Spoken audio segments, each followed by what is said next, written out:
चलिए दोस्तों, मैं देवेश कुमार पाठक एस्ट्रोलॉजर आप सभी का हृदय से अभिनंदन करता हूं।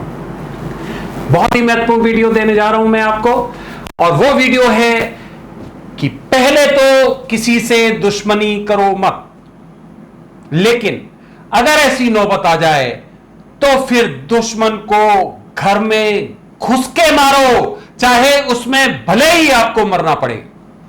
यह मैं चाइना के परिप्रेक्ष्य में कह रहा हूं, हिंदुस्तान की तरफ से। यह मत सोचिए कि मैं कोई यहां पर आपको लंबा चौड़ा भाषण देने वाला हूं, कुछ नहीं। यह नीतिगत सिद्धांत है, वो मैं आपको बता रहा हूं कि किसी से दुश्मनी मत करो, लेकिन अगर नौबत आ जाए तो फिर पीछे भी मत हटो, नहीं तो उससे अच्छा मरना ज्यादा अच्छा है। फिर जीना कोई मतलब नहीं रखता है। जरा देखते हैं, ये चार्ट मैंने तैयार किया है, और इस चार्ट में मैं आपको जो बताने वाला हूं वो ये बताने वाला हूं कि चाइना को किस समय घेरा जा सकता है, कौन से ऐसे प्लानिटरी स्थितियां हैं कि जहां अगर चाइना पर युद्ध किया जाए उस समय तो चाइना बच नहीं सकता है, उसकी पराजय ही होनी है, किसी भी हाल में वो विजित हो नहीं सकता है। वही मैं इसमें बताने जा रहा हूं। तो दुनिया के जितने भी देश आज परेशान हैं, त्रस्त हैं चाइना से, जो आज कोशिश कर रहे हैं कि चाइना को किसी तरह से रियलाइज कराया जाए उसकी गलतियों को, उनके सबके लिए ये वीडियो है। और मेरे पास पर्टिकुलरली दुनिया के हर भाग से लोगों की इंक्वायरीज हैं इस मामले में। आप सरप्राइज करेंगे कि पिछले लगभग एक सप्ताह में मेरे पास 10,000 से ज्यादा रिक्वेस्ट आए हैं कि चाइना के एस्ट्रोलॉजिकल विवेचन से बताइए क्या परिस्थितियां होने वाली हैं, क्या कहीं ऐसा तो नहीं है कि ये दुनिया को ही पराजित कर दे। तो चाहे वो मिडिल ईस्ट हो, चाहे वो अमेरिका हो, कनाडा का है, साउथ अमेरिका, इधर से बहुत इंक्वायरीज है, चाइना से अंदर से जो जहां विदेश के लोग हैं, खासकर इंडिया के, सिंगापुर, इसके अलावा आपका जो क्षेत्र आता है मिडिल ईस्ट का, वहां से बहुत है, ऑस्ट्रेलिया।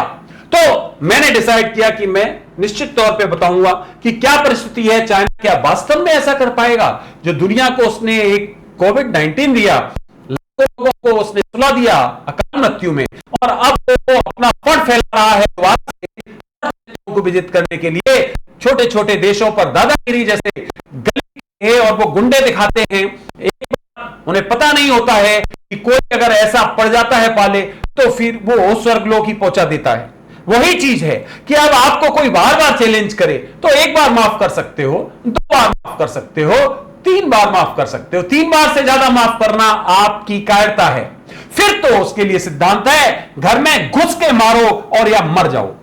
यही चाइना के लिए है। चाइना ने हमारे साथ 1962 में किया, अपनी तरफ से युद्ध शुरू किया और हमारी जमीन ले ली 38,000 स्क्वायर मील, और फिर बोला अब युद्ध बंद, वन साइडेड।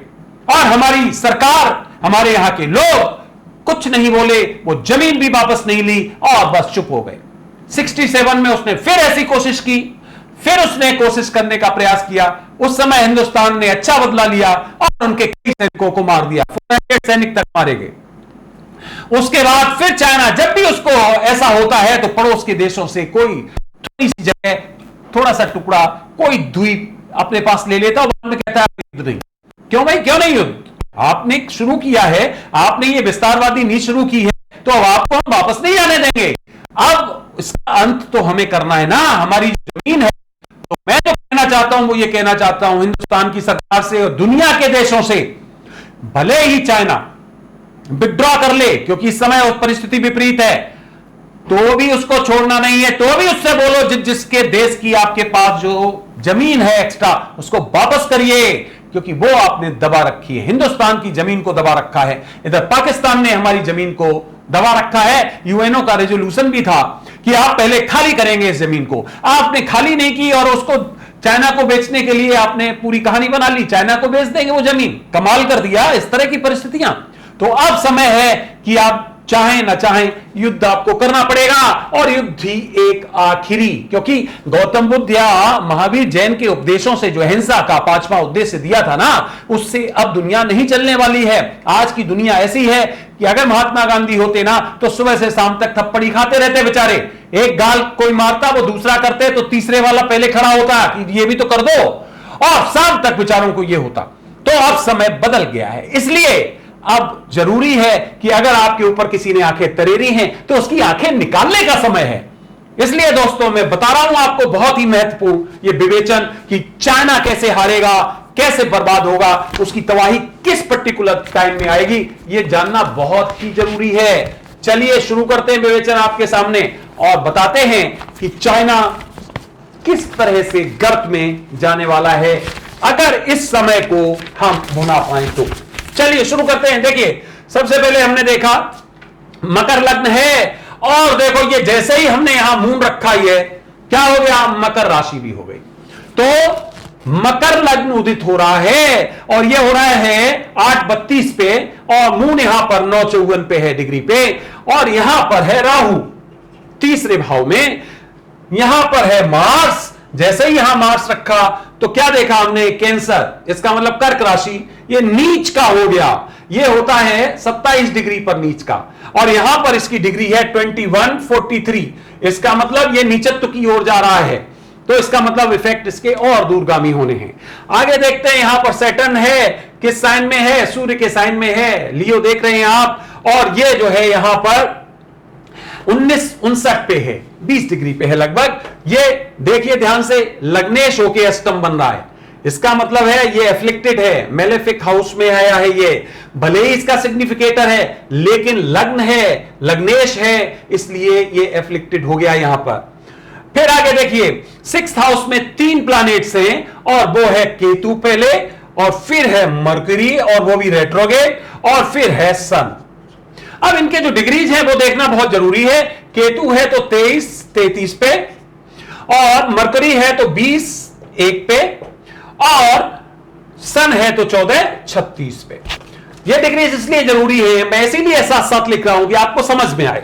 ये जो 14-36 है और ये 20 है, यहां हम देख सकते हैं कि मरकरी यहां पर ये रेट्रोग्रेड है, जैसा कि यहां लिखा है रेट्रोग्रेड है और ये सूर्य। तो इसका मतलब क्या हो गया कि जो मरकरी है वो और सूर्य की तरफ मूव कर रहा है। रेट्रोग्रेड का मतलब क्या होता है, एंटी रोटेशन, तो इसकी तरफ मूव कर रहा है। ये वैसे ही कम्बस्ट है और ज्यादा ये दूरगामी परिणाम देने वाला है।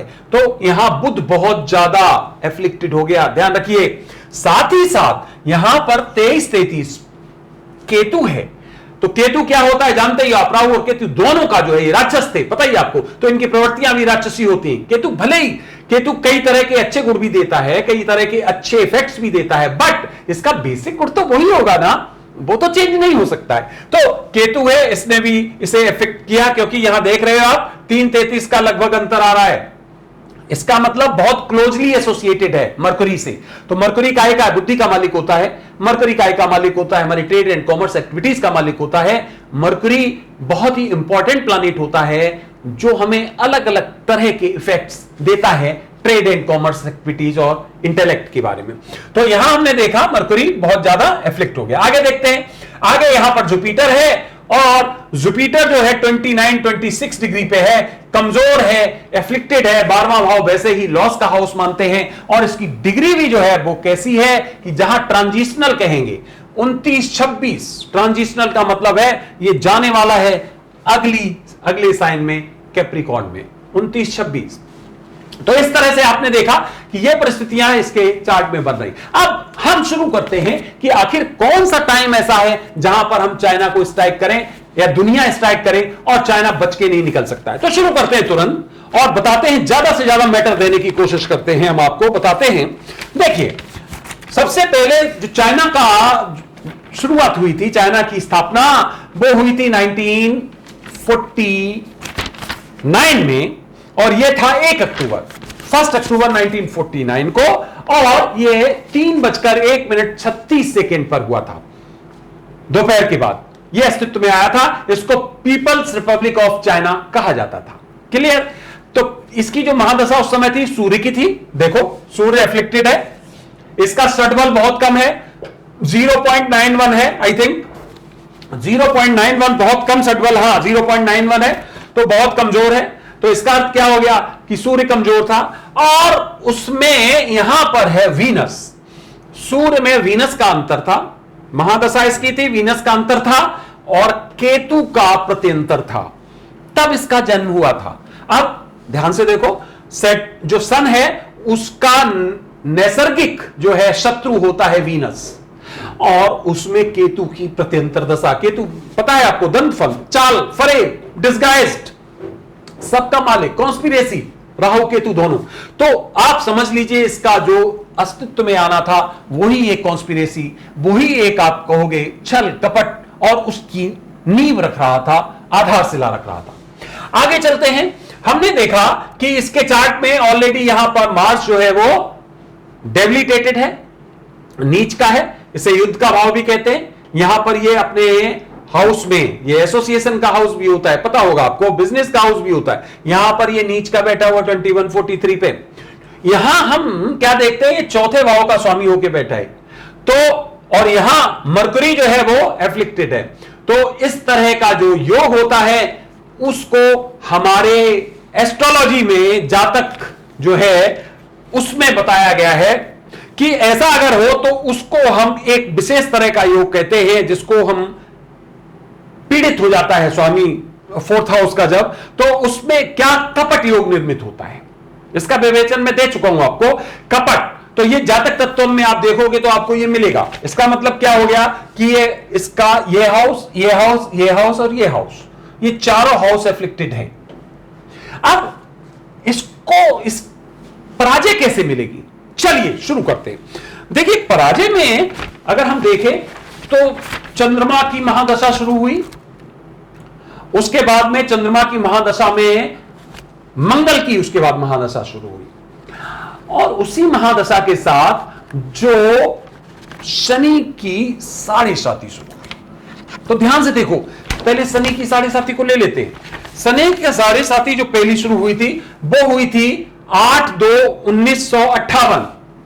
कुछ महत्वपूर्ण पॉइंट्स यहां लिखूंगा इसलिए ऐसे ही बता देता हूं आपको। 8 फरवरी 1958 से शुरू हुई और 1966 तक रही।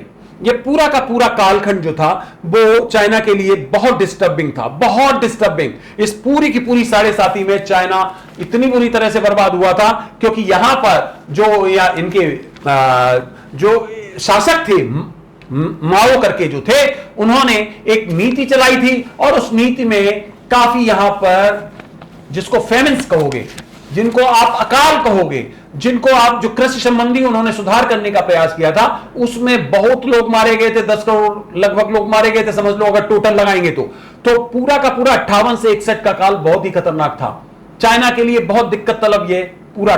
फिर 62 में इंडिया के साथ युद्ध हुआ था। तो ये जैसा कि मैंने बताया ये थी 1966 तक। तो ये इस कालखंड इसके लिए अच्छा नहीं था। तो पहला क्या समझा आपने कि शनि जो है जब भी इसकी 7.5, इसका मतलब जब भी ध्यान से देखो इन हाउसेज में इसने विचरण किया, खासकर इसमें और इसमें, तो इसके साथ बहुत प्रॉब्लम हुई। पहला पॉइंट। अब आ जाओ सेकेंड 7.5 को देखते हैं। सेकेंड 7.5 शुरू हुई इसकी 16/12/1987 को, 16 दिसंबर 1987, और यह रही 2/6/1995 तक।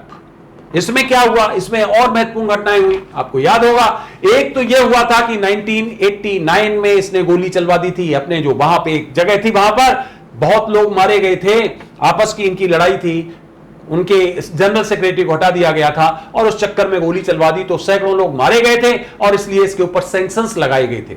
ये बहुत बड़ी घटना थी, इसमें से बहुत मुसीबत उठानी पड़ी थी। अगला एक और हुआ था महत्वपूर्ण पॉइंट, और वो क्या हुआ था, बेलग्रेड में इसके उसको उड़ा दिया था, बिल्डिंग को उड़ा दिया था अमेरिका ने। ये भी 92 की शायद घटना है, 91-92 व्हाटएवर इट इज। इसी कालखंड में हुआ था ये, 1995 तक सेकेंड साइकिल ऑफ 7.5 में हुआ था, जिसमें फिर कह दिया था अमेरिका ने कि वो भूल से हो गया, पर भूल से नहीं हुआ था। उसमें एक मैटर था और वो ये था कि चाइना चोरी कर रहा था उसकी टेक्नोलॉजी की, अमेरिका की, तो उसने कहा उड़ाई दो इसको, तो वो हो चुका था। इसका मतलब सेकेंड 7.5 में इसको और प्रॉब्लम झेलनी पड़ी। तीसरी 7.5 शुरू हुई है 26/1/2017 से और ये चलेगी 29/3/2025 तक। ये लिखना जरूरी है, 29/3/2025 तक। ये कालखंड नोट कर लीजिए। यहां तक इसकी 7.5 चलनी है, शुरू हो चुकी है 2017 में 26 जनवरी। इसका मतलब क्या हो गया कि इस कालखंड में प्रॉब्लम आनी शुरू हो गई। देख लीजिए, कोविड आ गया, चाइना के पीछे पूरी दुनिया हाथ धो के पड़ गई।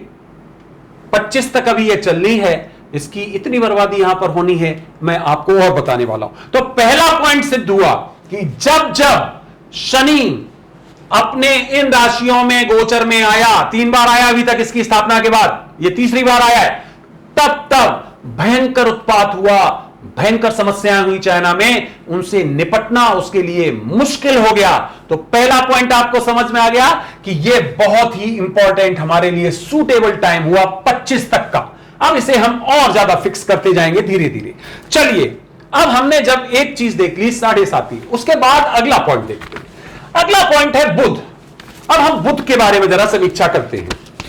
बुध की क्या स्थिति है कि बुध जब कभी भी अंतरदशा में या प्रत्यंतर में आया तो इसने भी बहुत बड़ा काम किया। राहु में जैसे ही इसका अंतर आया मरकरी का, यह घटना है वो मैं आपको एग्जैक्टली बता देता हूं। That was from 18th of September 1974। 28 सितंबर 1974 से राहु में मरकरी की अंतर्दशा शुरू हुई थी और वो 77 तक चली थी, 16th of अप्रैल तक। इसी काल में इनका जो पिता, जो ये अपने पिता कहते थे उनको, माओ, जिसने हजारों लाखों लोगों को ऐसे ही कटवा दिया था, ब्लड सेट करा दिया था, जिसने चाइना को क्या बना दिया कह नहीं सकते हैं, उसकी मृत्यु हो गई थी इसी काल में। इसका मतलब राहु और मरकरी का जैसे ही अंतर आया था। इसके साथ ही साथ क्या हुआ था राहु में, यह हुआ था कि इसने पर्टिकुलर एक एरिया को, जिसको आप क्षेत्र कहते हो ताइवान, वहां पर इसने एक अभियान किया था और वहां जाके, ताइवान नहीं सॉरी वियतनाम में अभियान किया था और वो मार्च 6, 1979 को वहां पे जाके इसने अपने आप आक्रमण किया और बोला कि हम तो जीत गए। इसका यही हाल है, हमेशा ध्यान रखिए, ये लंबे युद्ध नहीं लड़ सकता है, यहां की सेना में इतनी दम नहीं है। ये छापा मार कार्रवाई करते हैं और भाग जाते हैं, जगह पर कब्जा कर लेते हैं, इनका ये काम है। अगर इनसे लंबे युद्ध लड़े जाएंगे, अब ये टेस्ट होना है इनका। आज तक इन्होंने कौन से युद्ध लड़े, बताइए तो सही एक भी, जो दुनिया कहती है अरे उनकी सेना बहुत मजबूत है। कौन से इन्होंने युद्ध लड़े, कौन से इनके हथियार आज तक टेस्ट हैं? इनके सब चीजें तो रास्ते में गिर जाती हैं। अभी जो इन्होंने सैटेलाइट छोड़ा था वो भी नीचे आके गिर गया, तो इनका अभी कुछ भी टेस्ट नहीं हुआ, इसलिए घबराने की जरूरत नहीं है। मैं आपको जो बता रहा हूं ये बहुत ही फर्जी किस्म की इनकी टेक्नोलॉजी है, जो इन्होंने नकल कर करके हर जगह से बनाई है। कहीं अमेरिका से ले लिया, अभी रूस की इन्होंने टेक्नोलॉजी ले लिया, रूस भी नाराज है। इन्होंने सब, कोई देश ऐसा नहीं छोड़ा जिसकी इन्होंने कॉपी की। ये टेक्नोलॉजी लेते हैं, बना लेते हैं, चाहे वो कैसी भी हो, आधी अधूरी, लोगों को कम दाम पर घटिया किस्म की चीजें बेचते हैं, तो इससे इन्होंने पैसा कमाया है। तो कभी इन्होंने युद्ध नहीं लड़ा, इनकी आर्मी टेस्टेड नहीं है। वियतनाम में भी ये गए और आके छोड़ा है उसको तुरंत, ज्यादा दिनों तक नहीं रुके, वो बोला हमने तो युद्ध जीत लिया। तो चाइना की आर्मी आज तक टेस्ट नहीं हुई है अच्छी तरह से। 1962 तक में हमारे एक एक सैनिक ने 8-8, 10-10 को मारा था, उठा उठा के, पटक पटक के। आप समझ सकते हो इस बात को। इसका मतलब क्या हुआ कि आर्मी, इसकी आर्मी में दम नहीं है, जो और लोग एंटीसिपेट करते हैं। हाँ, कुछ हथियार बना लिए, ठीक है हथियार, बर्बादी भी करेगा, ये भी ठीक है, लेकिन फिर इसका क्या हाल होने वाला है वो भी तो जरा सोचिए। चलिए, अब इसके बाद तो मरकरी आप समझ लिया। अब इसके बाद मरकरी चूंकि इतना एफ्लिक्टेड है, 9th हाउस में है, अब इसकी महादशा शुरू हुई है इस समय। कब तक चलेगी ये चलिए, ये पॉइंट भी यहां पे लिखना जरूरी है। ये 16th of October 1960, sorry this is Rahu, mercury का जो है वो महादशा, जस्ट ए मिनट, वो कब से शुरू हुआ है? ये हुआ है 16th of October 2019 से, और ये चलेगा 15/10/2036 तक। ये इनके लिए कालखंड है, काल जिसको कहते हो वो है, ध्यान रखिए ये, क्योंकि ये बहुत ही एफ्लिक्टेड है। और जब ये मरकुरी आया है अपने प्रभाव में, इसको बहुत प्रतिघात किया है इसने। अब ये कालखंड हो गया, तो अगर हम इसमें कॉमन अभी निकालेंगे, चलिए आगे चलते हैं, तो मरकरी की महादशा शुरू हो गई है। अब मरकरी की महादशा में जैसे ही शुरू हुई वैसे इनकी मुसीबतें शुरू हो गई। हमने अगस्त में आपको दिया था एक वीडियो, याद होगा 15 अगस्त को, जिसमें बोला था कि यहां के बाद इसकी ऐसी मुसीबतें शुरू होंगी कि ये संभाल नहीं पाएगा। अब वही परिस्थितियां आज हो रही हैं, आप देख रहे हो, संभालने की स्थिति नहीं बची है। तो अब अगर हम देखें जरा अपने गोचर को, गोचर का मतलब होता है ट्रांजिट, आज की स्थिति क्या है। यह मैंने कल की डेट का बनाया है, जो कल आने वाला है, 2:11 का बनाया है। ये 2:11 आज का बनाया था तो कल का बन गया, कोई बात नहीं, एक ही बात है आज और कल। तो यहां आप जरा ध्यान से देखिए, यहां क्या परिस्थिति है। महत्वपूर्ण यहां देखने वाली बात है वो यह है कि यहां पर आप देख सकते हैं सैटर्न और मून है, यहां पर जुपिटर और केतु होगा, यहां पर मार्स है, यह वीनस है, यह सन, मरकरी और राहु है। क्या अर्थ हुआ इसका? इसका अर्थ यह हुआ, आप देख सकते हो कि सैटर्न अपनी ही राशि से विचरण कर रहा है, अभी वहीं पर मौजूद है। मैंने क्या बोला था, जब जब सैटर्न आया है अपनी राशि में तो उसने उत्पात मचाया है। देख लीजिए, जब से ये सैजिटेरियस में आया है इसने उत्पात मचा के रख दिया, पूरे चाइना को हिला दिया, पूरी दुनिया को हिला दिया, और अब ये कैप्रिकॉर्न में है। तो और ज्यादा अभी ये परिस्थितियां खराब होने वाली है, रेट्रोगेट है और यहां पर है। साथ ही साथ क्या है, अगर हम यहां से देखें तो ये 12th में है, देख सकते हो आप, ये भी इसी की राशि होती है एक्वेरियस, उससे 12th में है। तो निश्चित तौर पे इसके अभी दिन खराब चल रहे हैं। साथ ही साथ सैटर्न की जो बताई है आपको 7.5 इसी वजह से होती है वो, तो वो 7.5 का जो चल रहा है तो ये इसके लिए बहुत मेलिफिक। अब एक तो 7.5 का हो गया, एक ये बुध का हो गया जो कि एफ्लिक्टेड है। दोनों को अगर हम कंबाइन कर दें, एक मिनट और तब कंबाइन करेंगे। यहां देखो जरा, 9th हाउस में ये स्थिति है सन, मरकरी और राहु, और यहां पर स्थिति है जुपिटर और केतु। आप जरा ध्यान से देखो, यहां राहु है जो इसका बर्थ चार्ट है, और यहां केतु, मरकरी और सन है। क्या देखा, यहां मरकरी रेट्रोगेट है, यहां मरकरी रेट्रोगेट है, यहां पर सन है, यहां पर सन है। देख लीजिए, यहां केवल अंतर क्या हुआ कि राहु केतु की जगह हो गया और यहां राहु की जगह केतु यहां आ गया, बस इतना अंतर हुआ, बाकी वही परिस्थिति है। इसका मतलब है यहां फिर देखिए एक बार, 12, 48, 20, 30 और 4, 58, ये है इनके एंगल, ये है इनकी डिग्रीज। तो ये एफ्लिक्टेड हैं गोचर में भी, और ये अपना पूरा प्रभाव दिखाएगा कि मरकरी यहां भी रेट्रोगेट है और लगभग उसी अवस्था में है जिसको आप कहते हो कंबस्ट। तो अगर अब हम इसको कंबाइन करें तो 29/3/2025 तक तो 7.5 है, और ये आपका 16/10/19 से 15/10/2036 तक ये मरकरी की महादशा है। लेकिन अब हम इसे और ज्यादा पॉइंटेड बनाते हैं, मरकरी में मरकरी का अंतर लेते हैं, कहां से कहां तक है। तो ये जो है वो है 16/10/2019 से और 14/3/2022 तक मरकरी में मरकरी का अंतर। इसका मतलब है महादशा भी मरकरी, अंतरदशा भी मरकरी है, वही कालखंड चल रहा है इस समय। अब मरकरी ऑलरेडी अफ्लिक्टेड है, तो हमने क्या देखा कि 14/3/22 तक का समय इसके लिए जहर है, पॉइजन है, मुसीबत है।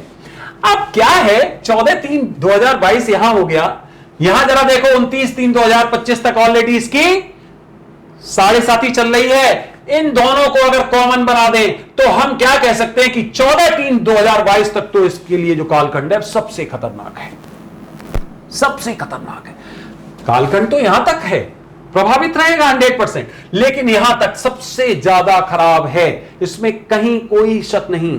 अब इसके बीच में भी इतना जब हमने निकाल लिया, अब 14/3/22 से इसमें भी हम निकालेंगे, और वो क्या निकालेंगे, वो निकालेंगे कि मरकरी में मरकरी का जो अंतर है वहां पर मार्स का या तो प्रत्यंतर आ जाए, जो कि ऑलरेडी बहुत ज्यादा एफ्लिक्टेड है, वो जैसे कि है 29/12/2020 से और 18/2/2021, या फिर सन का अंतर आ जाए जो 3 सितंबर 2020 से 17/2020 तक। इसका मतलब क्या हो गया कि उसको और ज्यादा पर्टिकुलर बनाया जा सकता है। उसके बाद में यहां तक पता करेंगे कि ये जो हमारा कॉन्स्टिलेशन है, जिसको आप नक्षत्र कहते हो, जिसको वो किस नक्षत्र में अगर किया जाए स्ट्राइक तो सबसे ज्यादा खतरनाक होगा चाइना के लिए। जो हमारे पास 27 नक्षत्र हैं उनके हिसाब से कहां पर किया जा सकता है, तो इसका मतलब है टाइम ये हमारे पास निकल के आ गया 14/3/2022 तक। कभी भी होगी स्ट्राइक तो चाइना को बहुत लॉस होने वाला है। समझ लिया आपने, चाइना इस कालखंड में जीत नहीं सकता है। तो दुनिया के देश सुन लें कान खोलकर, अगर आपने करना है सांप को कुचलना है, क्योंकि उसे कुचलना बहुत जरूरी होता है। कोई भी अगर आपको लगातार ललकारे, आपके जगह को कब्जा करे, आपके मान सम्मान को ठेस पहुंचाए, तो उस व्यक्ति को पकड़ के उसके फण को मैं पहले ही बता चुका हूं, पूंछ पर वार मत कीजिए, नहीं तो मौत के लिए तैयार रहिए।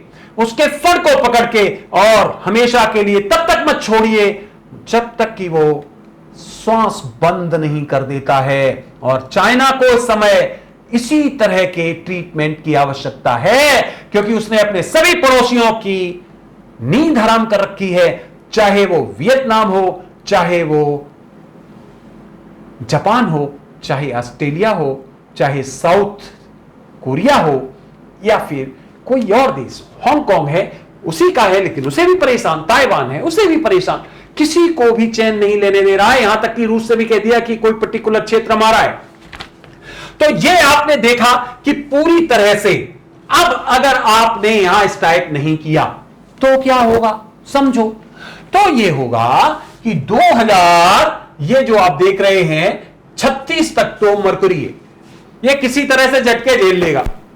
उसके बाद केतु की महादशा आएगी, केतु की महादशा में भी डिस्टर्ब रहेगा। आप देख रहे हो यहां 9th हाउस में बहुत ज्यादा परिस्थितियां अच्छी नहीं रहेंगी। लेकिन उसके बाद जैसे ही वीनस की महादशा आएगी, जो कि मालव्य योग बना रहा है, अमीर बनाता है, धनाढ्य बनाता है और आपको शार्प बुद्धि दे देता है, क्योंकि राक्षस का देवता है। आप इसको नहीं पकड़ पाओगे, दुनिया का कोई देश इसको नहीं पकड़ पाएगा। इतना फास्ट डेवलपमेंट करेगा यह कि उसके बाद सबको अखिल, जिसको कहते हैं ना अखंड साम्राज्य, उसकी स्थापना करेगा। क्योंकि वीनस 10th में, ध्यान रखिए, अखंड साम्राज्य की स्थापना करता है, ऐसा राष्ट्र है ये, इसलिए राष्ट्र करेगा। ये किसी की हिम्मत नहीं होगी फिर इसकी तरफ आंख उठाने की। तो ध्यान रखिए, ये है मरकरी 36 तक, और इसके बाद केतु 6-7 साल वो निकाल दो। उसके बाद का जो काल है वीनस का, वो बहुत ही इसके लिए प्रभावी रहने वाला है। इसलिए this is the opportune time, सबसे अवसर है कि इसके जहर को निकाल दिया जाए और इसको छोड़ दिया जाए कि जाओ अब बगैर जहर के किसको काटोगे, जाओ। जरूरी है ये काम करना। इंडिया वाले भी, भले ही हमारे चले जाए 10-20 करोड़ लोग, जाने दो, कोई बात नहीं है, क्योंकि हम अपनी जमीन लेने जा रहे हैं, हम किसी की जमीन कब्जाने नहीं जा रहे हैं। हमारी जमीन कब्जा रखी है दोनों ने। तो हमें क्या करना चाहिए, हमें युद्ध करना चाहिए। आप ये मत सोचो कि अरे युद्ध के लिए भड़का रहे हैं, अरे युद्ध के लिए भड़काएंगे नहीं तो क्या होगा, आपकी जमीन को ले रखा है और इस तरह से आगे बढ़ रहा है, डिस्टर्ब पैदा कर रहा है, आपका जीना आराम कर रहा है, आतंकवादी भेज रहे हैं ये लोग। आप कब तक ऐसे सुरक्षित रहोगे, एक दिन आप मर जाओगे, वैसे ही मर जाओगे। तो लड़के मरो ना। इसलिए जरूरी है, अगर ये विड्रॉ भी करता है अपने आप को, तब भी विड्रॉ मत होने दो, युद्ध इससे करो। नहीं तो एक ही शर्त दो कि हमारी जितनी जगह है उसको छोड़ के जाओ। हमारी जितनी जगह आपने दबाई है पिछले 1962 से आज तक, उसको छोड़ो। पाकिस्तान से भी यही बोलो, हमारी जगह छोड़ो, हमें किसी से युद्ध नहीं करना है। हमारा तो अखंड भारत था, अफगानिस्तान हमारे क्षेत्र में था, वहां तक हम थे, हमारा कितना क्षेत्र विस्तृत था, धीरे धीरे कम होता चला जा रहा है। तो दोस्तों ये जो है कालखंड बहुत ही महत्वपूर्ण है। जैसे सेटन में इसने 2019 तक जबरदस्त किया है विकास, वैसे ही ध्यान रखिए उससे ज्यादा वीनस में करेगा ये 20 साल में, और फिर इसको पकड़ना मुश्किल हो जाएगा। इसलिए यही समय है इसके फल को पकड़ने का और इसको बिल्कुल हमेशा के लिए निस्तेज कर देने का, शक्तिहीन कर देने का। आपने ये वीडियो देखा उसके लिए धन्यवाद। मेरे पास अभी भी बहुत मैटर है इसमें, लेकिन मजबूरी है, टाइम हम इससे ज्यादा नहीं दे सकते हैं, क्योंकि हमारे जो इंस्ट्रूमेंट है उनकी भी मजबूरी होती है। एक पर्टिकुलर टाइम के बाद वीडियो आगे आप नहीं कैरी कर सकते हो। आपने वीडियो देखा उसके लिए धन्यवाद। अगला वीडियो फिर मैं आपको जल्दी दूंगा, तब तक के लिए आप सभी को ओम नमः शिवाय, नमस्कार।